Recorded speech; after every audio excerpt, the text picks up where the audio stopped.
Good day, and welcome to another episode of the Clavinating EMT. Thank you. My name is Tommy, and this, of course, is Mr. Heibu or Heibu-chan, my co-host. I'm good, man. How are you? Are you cool? You ready? All right, so this podcast and YouTube channel that I do on all things EMT. When I say all things, I mean all things. There's a lot more to being an EMT than just putting on a pair of gloves and rushing out to help someone, whether you're on fire or BLS ambulance or working event medicine or whatnot. So all things EMT, it affects your life afterwards. It becomes kind of your whole mindset after a while. You're on this hyper-vigilant state of mind, and but like a lot of jobs are like that. But the one thing I did want to talk about, and I don't think this is controversial. This is just more. This is today. This is now. This is not historical. Actually, I never thought in a million years I'd even be discussing this or knew what this was. Sorry, my parrot, Mr. Heibu-chan, is just got out of his cage. I just got off a night shift, and he's out flying around getting a little exercise. Good for you. Good for you. There. That's for Mr. Heibu. Yeah, he's exercising his lungs and everything. So, anyhow, and I gotta quit saying anyhow. So, the words that I'm self-banning, are gonna be gape, gaping, angina, and anyhow. I gotta remember that. Hey, Buchan, can you remind me? Yeah. Anyhow, so I'm gonna admit, and I'm not gonna admit begrudgingly. It is what it is. I've got 2 science degrees. I'm not a scholar. They're ASs, so it's not a big deal. I'm not that smart. I'm just a very curious, interested person. Not interesting, interested. That's the way to be. I know a lot of people that are really, really smart because they can memorize crap, but they're not interesting and they're not curious. They just bore the piss out of me. And I know some people that clean toilets. Literally, I do. I have a friend that does that. Most fascinating person I know. It's weird, but it is what it is. Anyhow, so I was going to talk about the whole.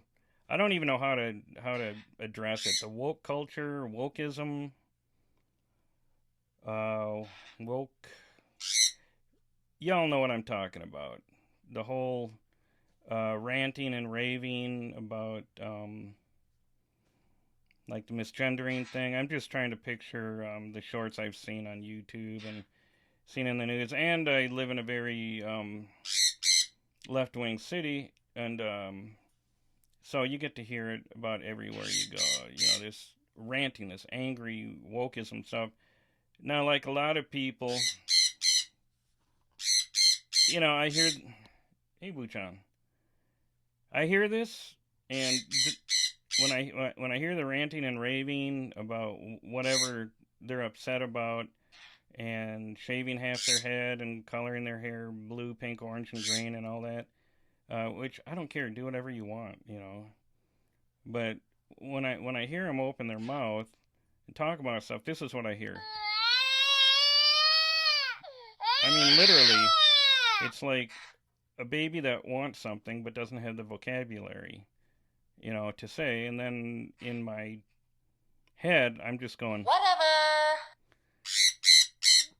And I've never thought that much about it. But the other day I was thinking about the whole woke thing. And yeah, it's annoying and obnoxious. Okay, I said it. It's out there. Hi, buddy. Kind of like my parrot is annoying and obnoxious. There's worse things to be.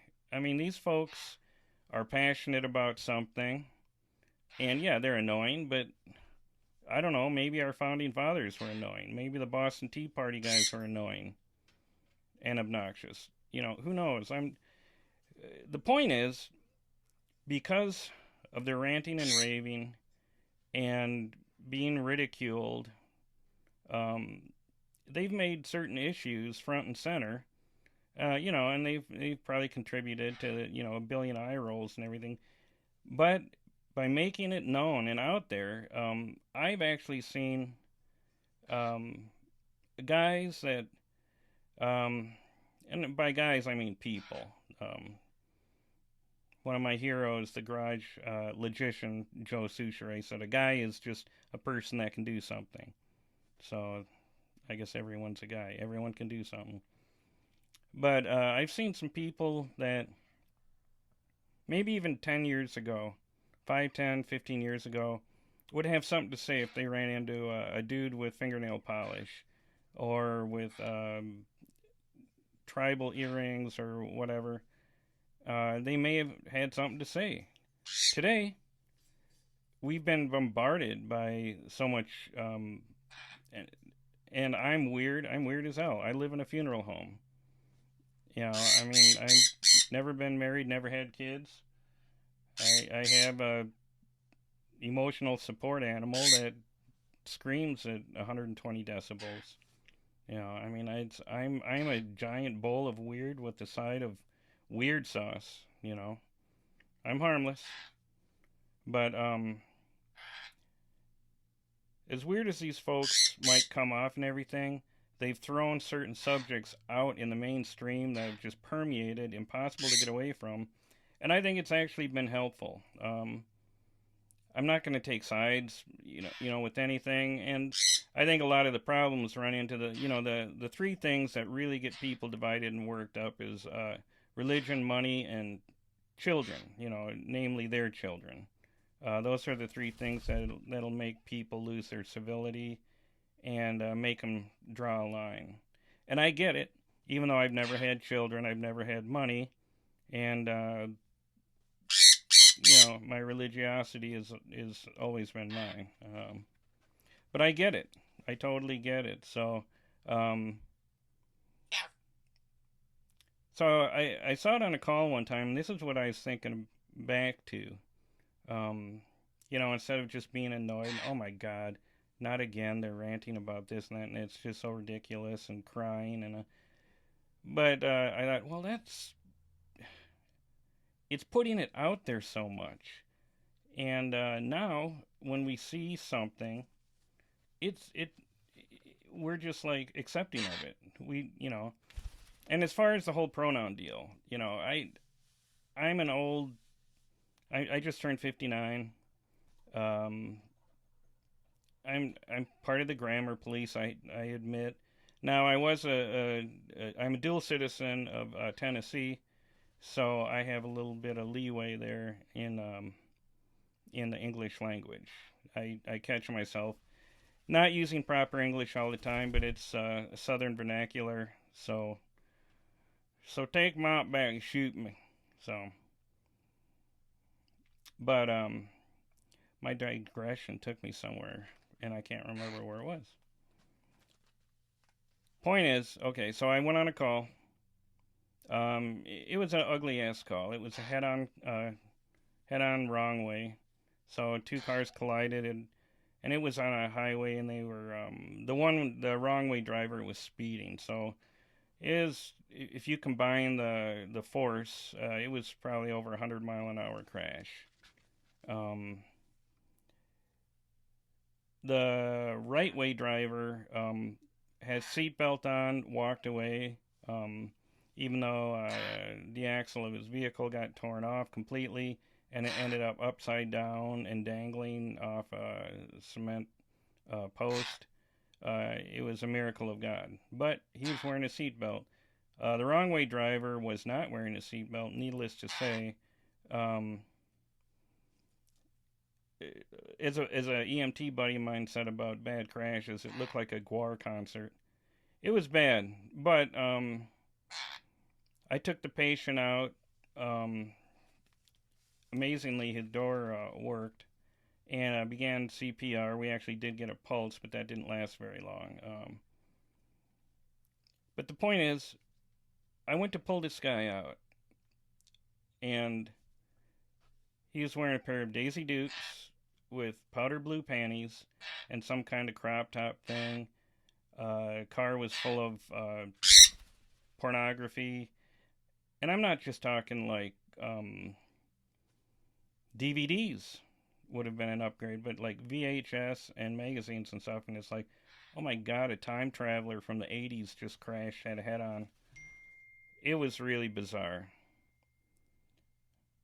So, but yeah, I didn't think anything of it. I honestly was just like, well, each to their own. Nobody. Well, of course, I was very concerned about getting this person's heart started and taking care of the patient. It was, I was doing my job. Now, one of my firefighter coworkers did have a few things to say. Now, granted, this guy was it's probably the oldest guy in the department right now, and I get it. He's also made some other remarks about stuff, but he's a good guy. He doesn't mean anything by it. I think it's a generational thing. Or he doesn't watch the news or whatever. But here's the truth. And this isn't my truth. This is anecdotal. One of my science degrees is in R&D. So I'm glad I got that degree in applied science and research and development because we took the philosophy of R&D. Not just the, taking raw data, turning it into information and stuff, but the philosophy, how ethically and honestly you come up with conclusions and how scientific your method really is. Because if I wanted to, I could take tons of raw data collected, and honestly collected, but I could cherry pick. I could do like a buffet. I could go down this buffet of data, and I could pick out what I needed to make my point of view seem legitimate or to make it seem true. And I could go back to the buffet for seconds because that's unfortunately what I do. And I could pick out more raw data, cobble it together, come up with information, put it out there as just the opposite. And that would be true. So, there's an awful lot of variables, and you got to consider every piece of information, collected through applying data to that information. And then you can come up with your own conclusion or leave it open-ended, either way. But I think because of the whole woke movement, again, annoying as hell, obnoxious, but I think the good thing that's come out of that is nothing is weird. Nothing is worth judging anymore. Guys, again, just people. They see something and it means nothing to them.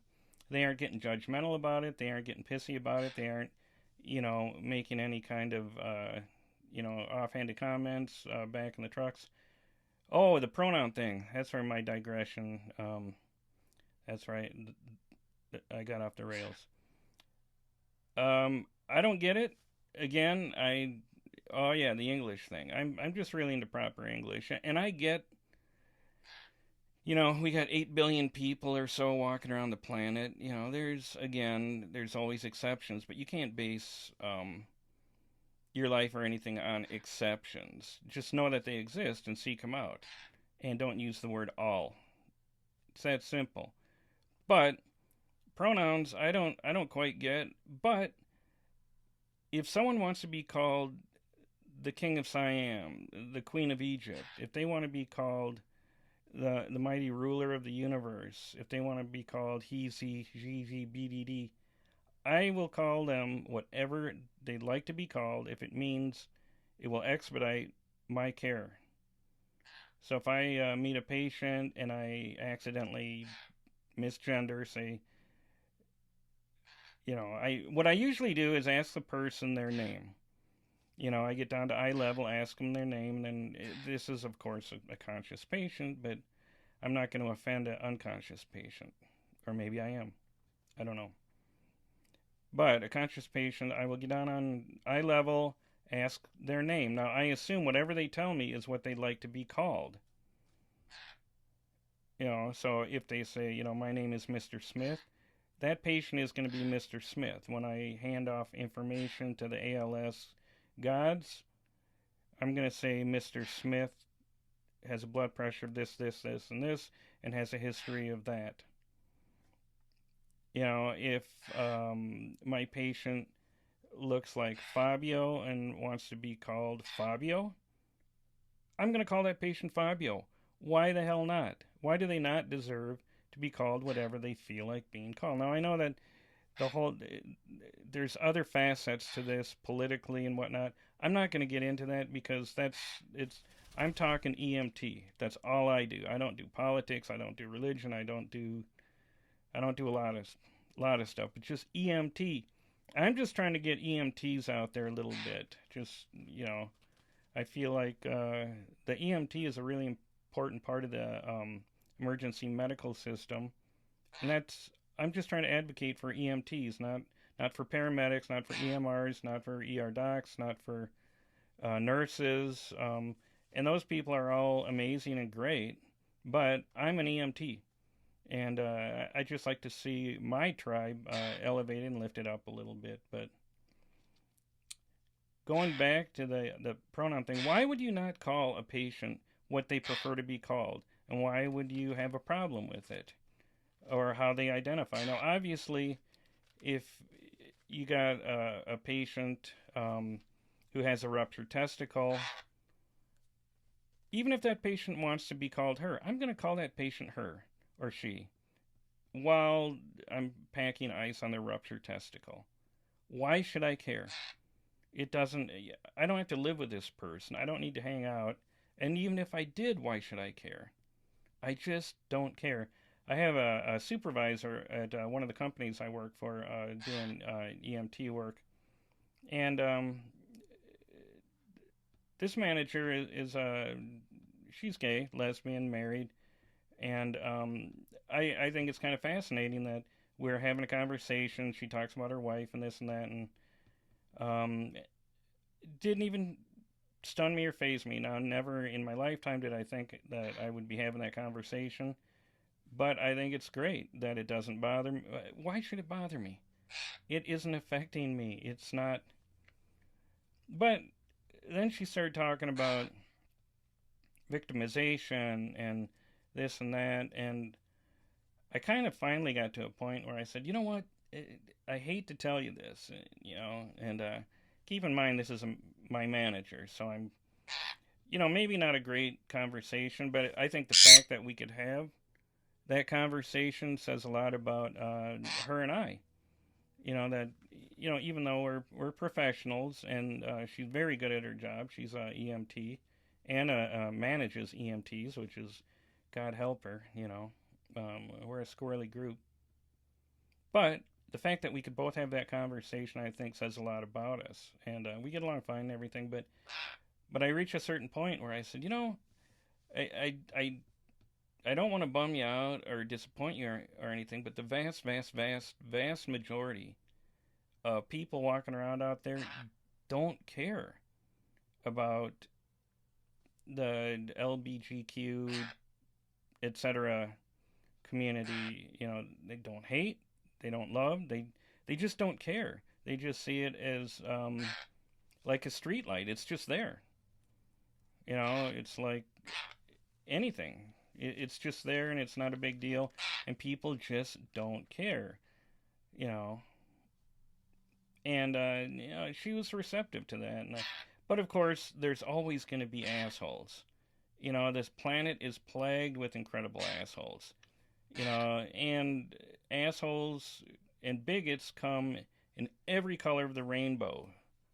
And I literally mean that. There are bigots in the gay community. There are bigots in the black community, in the Asian, in the Hispanic, in the every other color, I mean, there's way too many to list, of course, because they're a giant melting pot, but bigotry is bigotry. Racism is racism. And I'm kind of bummed out that a lot of these words have lost their effectiveness because they're basically, I'm losing an argument, so I'm going to call you a racist. I guess the fact that I use the word bigot kind of ages me. I guess that's an old guy term. White supremacy for me was extremely rare when I was a kid. It was the Klan, and everyone hated those guys. They were total bastards. I was taught since I was a little kid the Klan sucks ass. Now white supremacy seems like just being white, and it's honestly not true. Now this is all anecdotal, and again, I don't trust studies as much as I used to after going to school because of data. I don't want to say manipulating, but data choosing.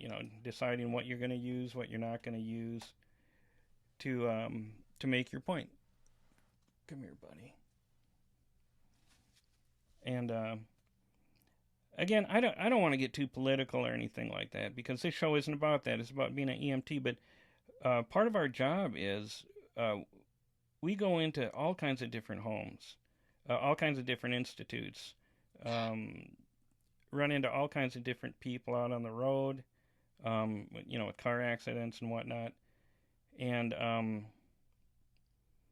I can't imagine, honestly, with every first responder I've known, from an EMR to an ER doc. Well, ER docs, I guess, aren't first responders. Paramedics, deciding not to either treat someone differently or not treat them at all because of the way they look, their who they decide they love, their political or religious leanings, anything like that. I sent a email off to a county organization I worked for. I worked for the county in event medicine for a while, and most people think, oh, that's great, you're on these huge stadiums and getting to see football and baseball and basketball for free. I'm not a sports guy at all, even though I've got Rocky Marciano and Ben Hogan over my shoulder, and that's Pep. I can't remember his last name. I'll think of it. Anyhow, I love boxing and golf and bowling, but anyhow, I could care less about doing those. I just want to do EMT work. But after the first of the year last year, without any notice, they decided we had to go to monthly classes on diversity and DEI, whatever that stands for, how not to be a racist asshole. And I said, well, this seems kind of punitive. Has there been complaints? And they were like, no, every employee has to go through this, and it's going to take about 3.5 years. And I refuse to do it, and it's not like, I mean, I have other jobs and other companies I can work for. And again, not a big sports fan, so I could care less. I'd rather work in kids' sports, to be honest. I like working with kids. They're funny. Kids are funny as hell, and they're honest as hell. If you think your kids are a pain in the balls, whatnot, other people think they're hilarious, But I declined to take the classes, which meant I was terminated. It was mandatory. But I sent them an email after they got pissy with me because I was just going to let it go. But I said, I'm an EMT. I don't see a patient of color. I don't see a patient of sexual preference. I don't see a patient of certain religion or political leaning. I see a patient that needs help right now. As a firefighter, we don't sit there and go, well, what's the person look like that owns this house that's burning? Because that's going to help us decide whether we put the house out and do a search and rescue or not. No, that's not how it works. We don't care. We don't think about it. And I'm going to say that with all honesty. And if you see these YouTube videos of paramedics or EMTs or cops giving less than adequate care to a person of color, I can guarantee you that same cop first responder is giving shitty care to white folks, to other people, to women. They're just shitty people. They just happen to get into a profession that is not conducive to being a shitty person. It's unfortunate, but those people slip in, and or maybe the job turns them shitty. I don't know. I hope not. I hope I hope the job turns people more open-minded and compassionate. I know that's what it's done to me, which is a good thing, you know. But um, but I can't imagine anyone I work with that I know would withhold any kind of care, or even on the retreat, the ride back to the barn, um, going back to your post, your bench, whatever, make some sideways remark because of how someone is, who someone is, whatever. It just it doesn't happen. We don't we don't look at it that way. We look at patients as patients with problems that need to be addressed right fucking now. They have to be taken care of to the best of our ability with what our scope allows us and our medical director allows us to. So that's not my truth, that's my opinion. And I hate to even go here, but you know what? Being an EMT, and I want to do all things EMT, is being human.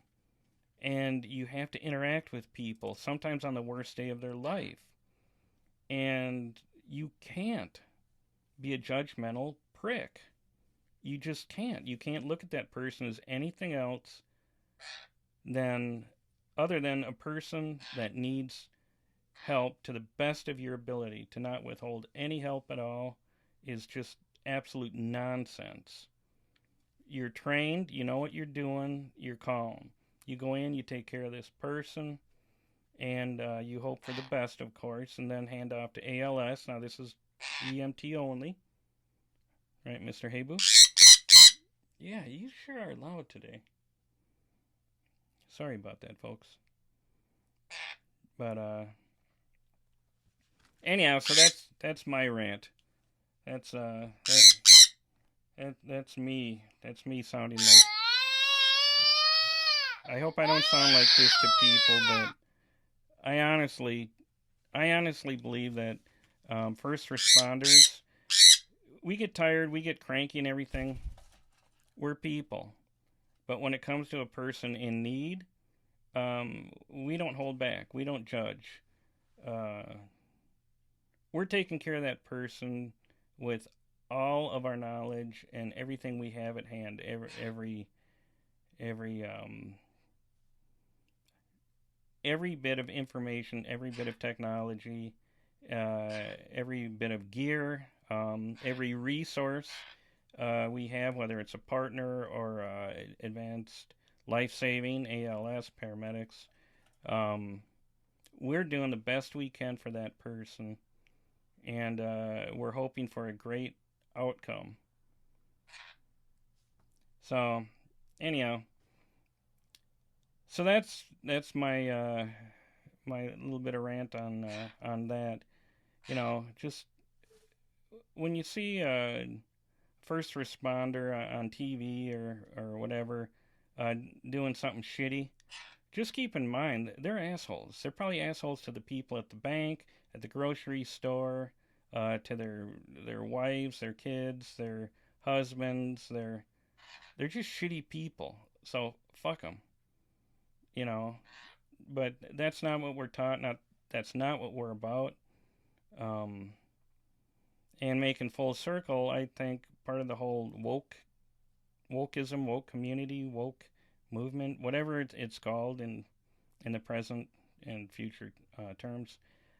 I think the positive impact that that's had, again, I'll admit it's annoying and obnoxious, but um, it's brought to light some things that I've never thought of, and I know other folks haven't thought of, and it's made us approach folks differently. And I love a quote from Hunter S. Thompson. It hasn't got weird enough yet. And that's kind of like Confucius 3,000 years ago saying we live in interesting times. In other words, we're always living in interesting times. It's kind of a omnipresent state of mind. Things haven't got weird enough yet, and they never will. Because right now, things have never gotten weird enough yet. And I say bring it on. But if you're sick, you're hurt, I don't care what you look like, who you are, you're getting my best effort. And I guarantee you're going to get my partner's best effort. So, anyhow. Oh, damn it, I said it. Okay. Angina, gaping. I might as well just say them all. Damn it. Mr. Haybu, yeah, you reminded me too late. So, all right, look.